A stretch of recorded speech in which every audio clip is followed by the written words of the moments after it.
Na nossa aula 1.2, ainda falando sobre biologia de plantas daninhas, nós vamos abordar agora os aspectos positivos das plantas daninhas no agroecossistema.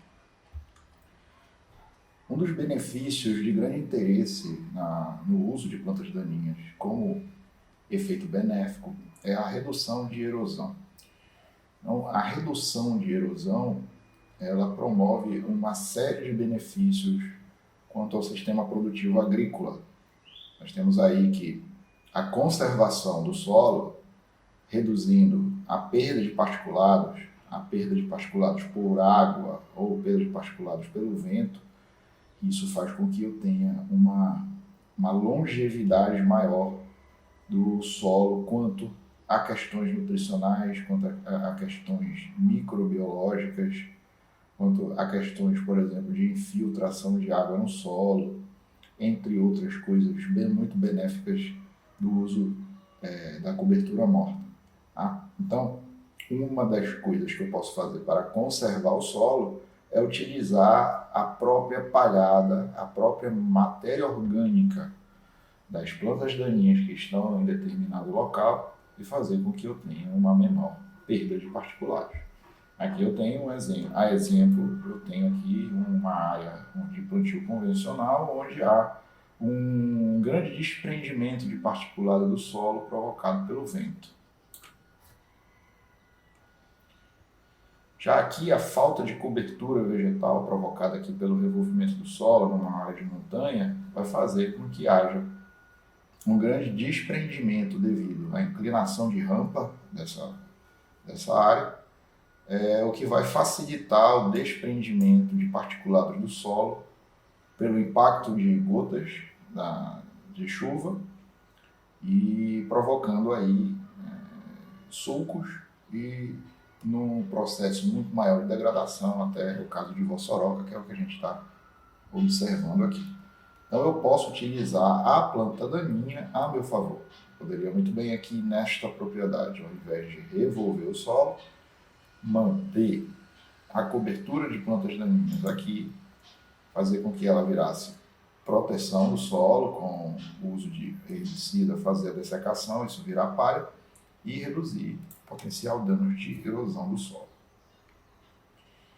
Então aqui eu tenho um exemplo de área de declividade, de montanha, né? Uma área inclinada, onde houve o revolvimento apenas na cova de plantio. Aqui no caso vai ser plantado eucalipto, foi plantado eucalipto, e nas faixas da entrelinha a permanência da planta daninha, fazendo com que o solo não fique descoberto e desta feita não haja problemas com erosão. O controle, então, o manejo dessas plantas daninhas, ele é feito ou com o uso de herbicida para virar palhada, ou com a manutenção da planta viva, fazendo controle mecânico. Então, a exemplo do que pode acontecer, né? Muitos produtores rurais não toleram em sua propriedade a ocorrência de planta daninha. E isso é um efeito muito negativo. Eu posso utilizar as plantas daninhas a meu favor. Eu vou utilizar um exemplo da manutenção de plantas daninhas em produção de café em áreas de montanha. Então, em áreas de montanha, que é muito comum ali por Minas Gerais, né? No Espírito Santo, eu tenho lá uma área de declividade. Vou fazer aqui a exemplo, tá? Então, aqui eu tenho dois cenários. Em um dos cenários, eu tenho o período chuvoso e outro cenário eu tenho o período seco. No período chuvoso, eu tenho um grande problema quanto à erosão do solo. Qual é o problema quanto à erosão do solo? Eu tenho a possibilidade do impacto de gotas de chuva provocar a erosão hídrica. Então, o que geralmente se faz no período chuvoso é uma ocorrência maior de plantas daninhas e os produtores rurais, então, eles deixam as plantas de café, não vai ficar muito lindo aqui não, mas a título de exemplo, café é uma espécie arbórea, Então, no período chuvoso, a competição que eu tenho muito intensamente aqui, o recurso que me faz falta aqui é o recurso luz Por quê? Porque eu tenho intensa nebulosidade. Então eu vou ter menos luz. Quem é que compete por luz? Quem compete por luz, a parte da planta que compete por luz, é a parte aérea. Tudo bem?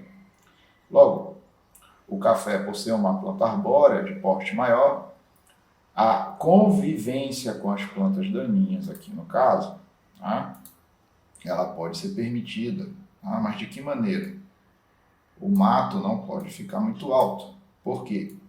Nesta situação, eu vou ter uma maior competição por luz, certo? A planta daninha vai me provocar dano, tanto da parte aérea quanto do sistema radicular. Qual é o outro cenário ruim nessa questão? É a eliminação total das plantas daninhas. Se eu matar as plantas daninhas, como é que fica a entrelinha? Sem cobertura.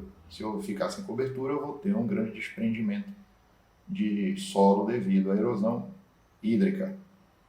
Mas eu posso usar as plantas daninhas a meu favor. Se eu deixar as plantas daninhas conviver com as plantas de café, sendo a parte aérea controlada, manejada, eu vou ter aqui as plantas daninhas, representadas aqui por esse verde, elas vão apenas cobrir o solo e não vão competir por luz com as plantas de café. Logo, o cenário ruim que eu tenho é permanecer as plantas daninhas sem controle.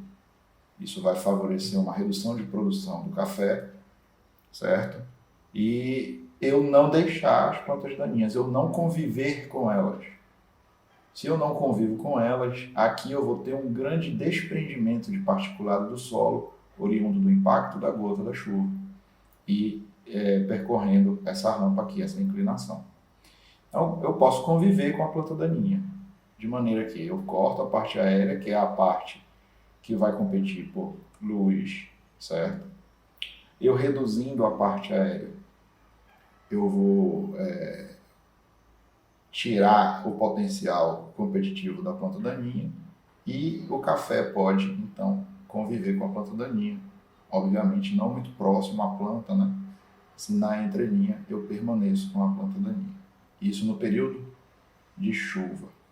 No período seco do ano, o recurso que eu vou ter problema de competição no período seco, ou seja, de baixa nebulosidade, tá? Eu vou ter muita luz, tá? Então isso não é um fator passível de competição. Muita luz, desculpa a letra aí, gente. Muita luz.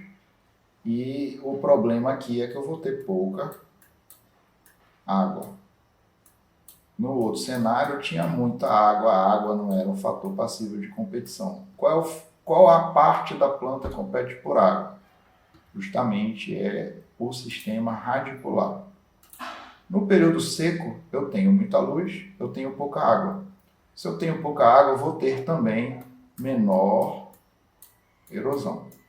Se eu tenho menor erosão, a cobertura do solo nesse período, desculpa, gente, a letra, menor erosão, tá? Vai ter menor erosão. O fator de competição nesse período, tá, vai ser água. Qual é a parte que compete por água? É o sistema radicular. Eu posso usar a planta daninha a meu favor aqui. De que maneira? Eu fazendo a cobertura morta. Deixa eu mudar. Aqui está a planta daninha, período seco. O que eu faço com ela? Eu vou fazer o uso dela a meu favor. Eu vou transformar essa planta daninha aqui em cobertura morta. Se eu tenho cobertura morta aqui, eu vou ter uma camada que vai evitar evaporação do solo, evaporação de água do solo, na verdade não evaporação do solo, mas evaporação de água. E essa cobertura morta também reduz os potenciais danos de erosão eólica, ou seja, erosão proveniente do vento. Tá? Então aqui eu posso conviver, desde que eu faça o controle da parte aérea. O sistema radicular vivo vai segurar o solo. Aqui eu tenho que fazer o controle da planta daninha para que ela vire uma cobertura morta para manutenção de água para o café, certo? E para reduzir a erosão eólica. Tudo bem, gente? Outra questão de interesse do uso de plantas daninhas é que eu posso fazer o uso delas para em plantios integrados. Tá? Então, que a exemplo eu tenho aqui a braquiária, tá? Em convivência com o milho. Tá? Essa convivência aqui, o que eu quero de fato? Isso aqui é um sistema de recuperação de área de pastagem degradada, via integração, onde o que eu quero é pastagem, certo? Que é uma cultura com o ciclo muito maior, né? Uma planta perene na área, e o milho é uma cultura anual. Então eu vou colher o milho para quê? Para pagar os custos da implantação da pastagem. Então a braquiária é uma planta daninha de milho, no entanto eu posso fazer a convivência delas aplicando todos os meus conhecimentos de biologia, de fisiologia, ecofisiologia, nutrição, fertilidade. Eu faço com que as duas convivam por um tempo, onde ao final da colheita do milho, né, aqui ó, o milho, vou colher o milho, a braquiária ainda está viva aqui, permanece aqui. No entanto, é uma pastagem um pouco mais fraca no início, né? Mas a partir do momento que eu colho o milho, vai entrar mais luz e a braquiária se dá bem aqui. Tá bom? Vou falar mais à frente quando eu estiver falando sobre competição por luz. Uma outra questão é que as plantas daninhas podem também ser abrigo para agentes de controle biológico. Aqui tem uma jurubeba, e em detalhe aqui eu tenho percevejo. Percevejo, a exemplo, nós temos diversos percevejos que fazem controle biológico de lagartas. A exemplo, o Pudizos nigrispinus, que faz controle, é um agente de controle biológico de lagartas. E a planta daninha pode ser um abrigo aí para a diversidade de predadores de pragas agrícolas. Uma outra questão é que as plantas daninhas, geralmente, por serem rústicas, podem apresentar floração no período seco. E isso faz com que as abelhas, né? Aqui não é uma abelha, aqui é uma vespa, mas as abelhas podem utilizar essas plantas como pasto apícola para, de fato, aí fazer produção de produtos. Uma outra questão é que as plantas daninhas, e muitas delas, inclusive, foram introduzidas no território nacional, de fora do nosso território, por serem muito bonitas, por apresentarem características interessantes. A ornamentação de planta. Então aqui eu tenho 4 exemplos, que é a asclépias, é uma planta muito bonita. Aqui eu tenho a lamanda catárstica. A lamanda é uma planta utilizada para ornamentação, no entanto, é uma planta tóxica para animais. Aqui eu tenho uma hipomeia, né, com uma flor muito bonita, também é tóxica a alguns ruminantes. Algumas espécies de hipomeia são tóxicas. E aqui eu tenho a lantana, que é muito bonita também. No entanto, ela é uma planta que pode causar fotossensibilidade em animais ruminantes. Uma característica também importante é que várias dessas plantas daninhas podem promover fitorremediação de solos contaminados.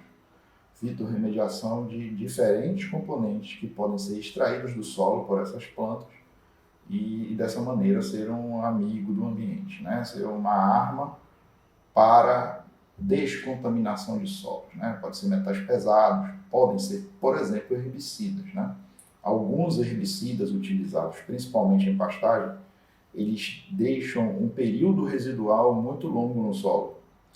E havendo um período residual muito longo no solo, pode provocar danos na próxima safra. Tudo bem? A exemplo, nós temos o atrazine utilizado em milho, ele pode provocar danos em soja.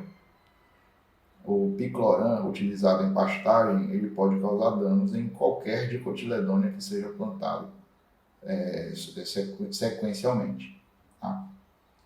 Aqui nós temos um exemplo do uso de Urochloa brisanta, uma braquiária, uma pastagem,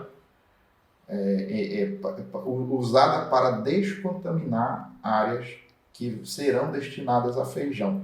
Né? Então nós temos aqui um gráfico, aqui são dias após a semeadura de braquiária, que é 300 dias, e aqui eu tenho o percentual de fitotoxicidade em feijão, ou seja, quanto mais tempo a braquiária ficar na área, menor será a intoxicação do feijão. Agora comparem, né? Se eu faço a fitorremediação com braquiária, brisanta, eu vou ter aí que em 300 dias após o semeio da braquiária, eu vou ter aí uma toxidez de feijão de 25%. Tá? Se for sem fitorremediação, isso sobe para 42%. Ou seja, se eu uso plantas daninhas para fazer fitorremediação de solo, eu consigo disponibilizar essa área para fazer plantio de outra cultura num tempo menor e com uma toxidez da planta também menor. Tudo bem? Então, o que aprendemos aqui nessa aula? Que as plantas daninhas possuem aspectos positivos. Só para sair da parte dicotômica de que toda planta daninha causa mal, isso não é verdade. Nós podemos conviver com as plantas daninhas, nós podemos manejá-las para que elas nos dê aspectos positivos no nosso manejo agrícola. Tudo bem, gente? Então, na próxima aula nós vamos falar sobre dispersão de sementes e sobre mais coisas sobre biologia de plantas daninhas. Tudo bem? Até a próxima.